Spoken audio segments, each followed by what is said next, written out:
Hello, everybody, and welcome or welcome back to the second shelf. And I want to talk about lists today, and one list in particular, my own list.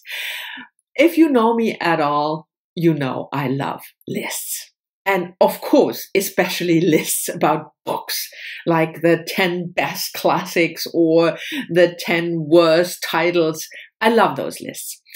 And one list in particular has kept me busy. You probably know if you follow my channel last year, the end of last year, November, December. And that is these lists that say 1001 books you have to read before you die. And I was inspired by Sandy over at Miss Reads a Lot. I will leave a link to her channel down below. If you are not familiar with her, she's a not that new booktuber, but relatively new booktuber. And so check her out if you don't know her. And she follows these, she combined 3 books, I think. So her project is more than 1001 books. I think it's 1030 books or something. But she wants to read through a list like that. And I always thought that is such a cool project, even before I knew Sandy. But the books on that list are like 60% male authors, and mostly, you know, US American authors. There are a couple of Germans in there. Thomas Mann is always featuring on these lists. But I thought I want to have a list of books by and about women. I didn't find any, so I made my own. So I have a Goodreads shelf, 1001 books by women. I will leave a link to the shelf down below so you can go have a look, maybe be inspired. Tell me that I missed something if you go through the whole list. I do have a second shelf with possibles because, you know, it took me a long time to find 1001 books. But anyway, so there are books that I've already read and books that I haven't read. And I have to look that up because as of February 1st, I had unread 657. So I read 344. And Sandy always does this cool thing with the numbers here. I don't know how to do that, so I will just have to tell you. So there are books that I read. There's fiction and nonfiction. There is translated works. I try to be a little more inclusive.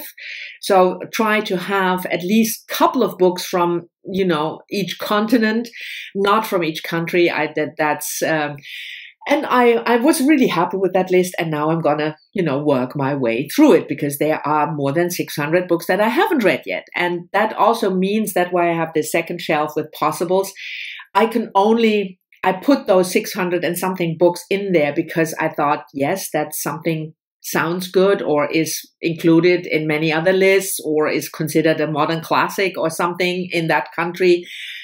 But maybe I'm wrong. So there could very well be that I come across a book and I think, well, not only I don't like it, that's not the issue, but that I don't feel it belongs on the list. And that's why it's good to have sort of, you know, some sitting there on the shelf, the possibles that can fill empty spaces. So anyway, that's the idea behind the project. And I started in January and I read, I think, 7 books. But then end of January, I thought, well, maybe you want to, you know, come along for the journey. And I'm not going to make 10 videos each month about that journey. But I thought maybe 1 or 2 videos, especially in the beginning, talking to you about the books that I picked for that particular month to read. And maybe at the end see how much I improved, and maybe I can figure out how to do that with the numbers here because I think that's so cool. Anyway, the books I picked for February. The first one is a fiction, a modern classic by Olive Schreiner, The Story of an African Farm, which was first published in 1883. And I read this book in an abbreviated version in German, like 100 years ago, but never in the English original. And Olive Schreiner was a white South African author born in the mid-1900s, and she died in 1920. And this is a fictionalized account of her life on a farm. And it made quite it was met with quite some uproar because it's also quite a feminist text, because she doesn't like the way women are looked upon. So that is my first pick, and I remember really liking it, but that's all, and I don't even count it as a reread because, yeah, like I said, 100 years ago and in abridged version in German. So this is the first one. The second one is also nonfiction. All We Know, Three Lives by Lisa Cohen. And this book was published, I think, 2 years ago. Excuse me, let me check. Not even close. Not even close. 2012. But I came across it, I think, 2 years ago, way before that project. And she talks about three women that were quite famous in her day in the 1920s, 30s in New York, but are completely forgotten. I didn't know anything about them. That's Esther Murphy, a storyteller, but who never published a book. Madge Garland, she was the editor of British Vogue, and Mercedes de Acosta, who had relationships with a lot of famous women at that time, Marlene Dietrich, Isadora Duncan, Greta Garbo. That sounded fascinating. I don't want to show you the book. So that sounded fascinating, and it's written by a woman, but it's also about three women. So the idea that why did I pick certain books? It's first of all, of course, female authors of fiction. With the nonfiction, it needed to be a female author writing about women. So, for instance, there are a lot of books, great books by female scientists about, the moon or something. I did not include books like that. But if there is a book by a woman about a female scientist, then I would include it. Just to let you know. Anyway, that's the second book. The third one is by an author that I've never read, but who is considered important, Margaret Drebel. She is even included in those 1001 lists that feature mostly men. Red Queen was published in 2004, and I'm reading this with Sandy because it's on her list as well. It's historical fiction set in Korea about a princess. I don't know what to expect, because I always feel a bit awkward if it's historical fiction set in a foreign country like South Korea. I mean, not if you have a British author and she sets a novel in France. It's still Europe, but a very different culture. I don't think that is done a lot anymore. I mean, it was done a lot previously, and not always successfully in terms of, being imperialistic, more or less. So I'm really curious. We will read this. I think we will start on the 7th of February. So I will keep you posted. The next one is nonfiction again, and another buddy read, this time with Kim from Middle of the Book March, and Heidi from My Reading Life. And the book is called The Barbizon by Paulina Bren. Published I think this time I'm right that it was published relatively recently, yes, 2021. And it is about this hotel, the Barbizon in New York, which was an institution when it was built, beginning, not the beginning, after the First World War. So the 1920s, and then was famous for quite some time. It was exclusively for women, and the subtitle is The New York Hotel That Set Women Free. So a lot of women who wanted to work in New York, or be an actor in New York, or be a writer like Sylvia Plath lived in that hotel, and they needed a place to stay and couldn't really have their own apartment. So a lot of these women would stay in that hotel. So I thought that's fascinating. And, the 1920s and onwards, 30s, 40s, that's fascinating as well. So we will read this about the Barbizon.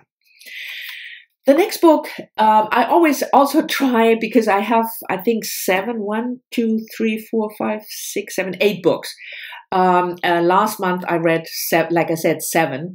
But I also do other reading. So I try to combine various reading projects. And the next book is an example for that. And that's Rania Mamoon, 13 Months of Sunrise, translated from the Arabic by Elizabeth Jacquet. Is that her first name? Yes, Elizabeth Jacquet. And it was published it was published in English 2019 and in the Arabic in 2009.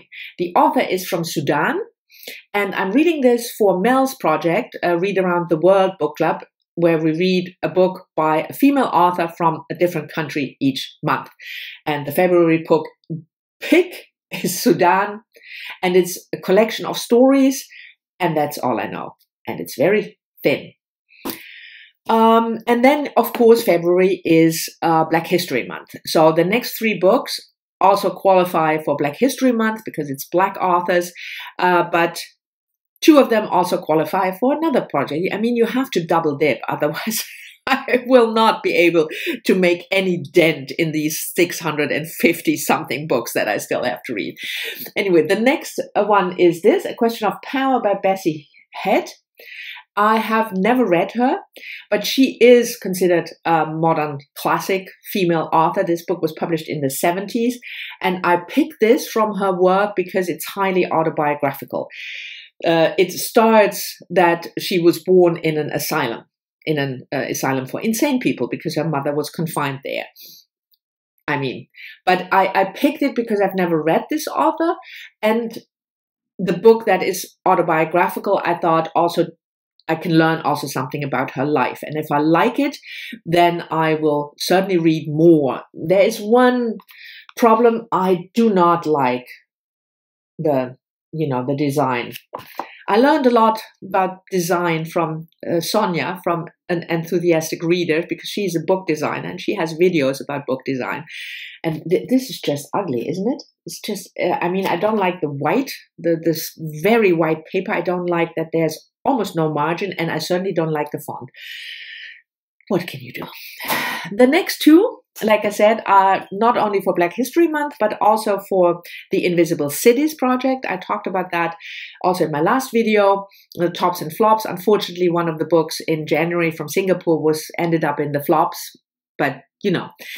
And if you're not familiar, again, with the project, go check out Natalie's channel from A Curious Reader. She explains everything. The countries for February are Guyana and Uganda. And from Guyana, I picked a collection of poetry by Grace Nichols, Fat Black Woman's Poems. I mean, isn't that a fantastic title?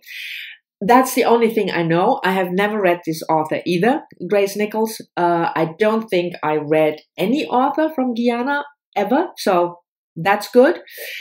And I don't read a lot of poetry either. So this book also helps me to maybe get back into poetry, which would be fantastic, because I used to read a lot of poetry when I was younger in German. But I find translated poetry often very difficult because, not because of the translation is difficult, but I feel poetry loses a lot if it's translated. I mean, that's probably stupid, and I hear you scream towards the screen now already, but I like to read poetry in the original language, even more than fiction. I can't read fiction in the original language, except for a couple of countries, because if it's not published in English or German and Dutch, I can't read the original. So I should just shut up now and put this book down and show you the second book.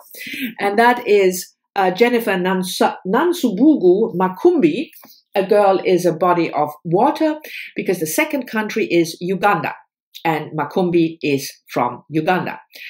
This book is also published in, I think this is the UK. I said that when I hauled the book in the book haul, and I still haven't, I'm still mixing it up. But one book is UK and one book is US, and one title is A Girl is a Body of Water, and the other title is The First Woman, also with a completely different cover. Same book, just to let you know. This one was published in 2020, yes.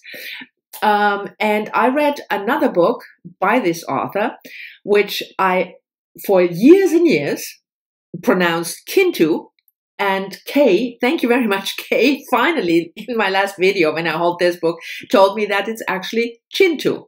So I read Chintu by this author, which is a very well-known and beloved book.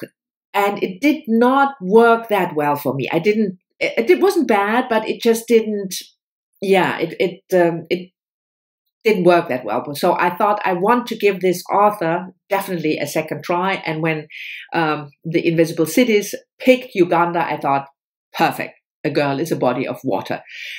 It's about a girl and her coming of age. That's all I know because I just looked for another book by this author. So these are my 8 books. The 8 books that I picked for February, and this is upside down. For some reason, it's upside down. Maybe I should just turn it around.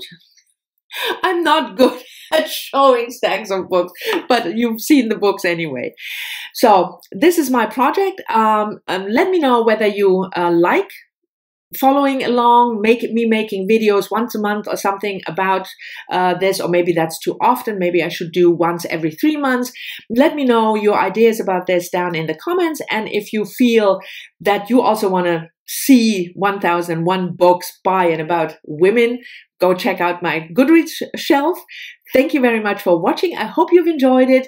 Looking forward to your comments. As always, happy February, and I'll see you all soon in the next one.